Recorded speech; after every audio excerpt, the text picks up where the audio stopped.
Alright, let's ready, check, pull. Hey, what's up guys? This is the Ready Check Pull Need to Know strategy guide for heroic and normal Zek'voz. For this boss, you bloodlust at 30% after the first buff is collected. There are 3 distinct phases, so let's jump in.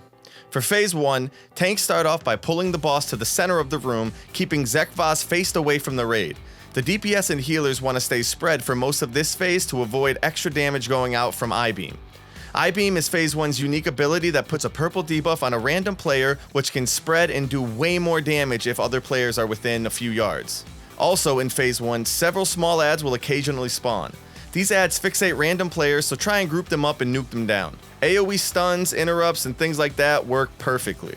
Throughout the whole fight, when Zek'voz reaches 100 energy, he casts a giant circle on the ground.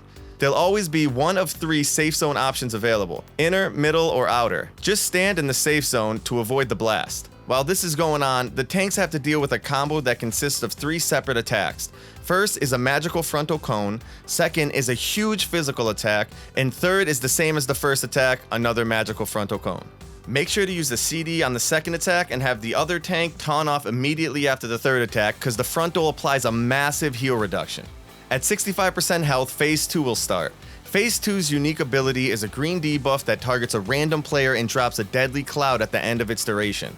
The player needs to immediately run out of the raid to drop the cloud. If anyone touches the cloud throughout the entire fight, it will spawn a raid wiping ad. There's also 3 big ads that spawn in separate locations at the same time. Kill and interrupt the one closest to the boss and hard CC the other 2 to prevent them from casting. Then drag the boss to each additional ad, killing them one at a time to offset the damage their cast does. And finally, when the boss hits 30%, phase 3 will begin.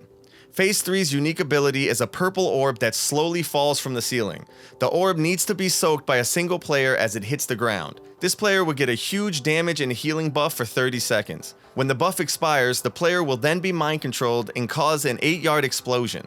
You'll need to interrupt and kill that mind controlled player.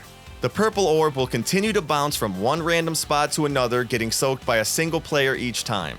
This acts as a soft enrage. You'll need to kill the boss before all of your players are mind controlled and killed. You bloodlust as soon as the first purple orb is soaked.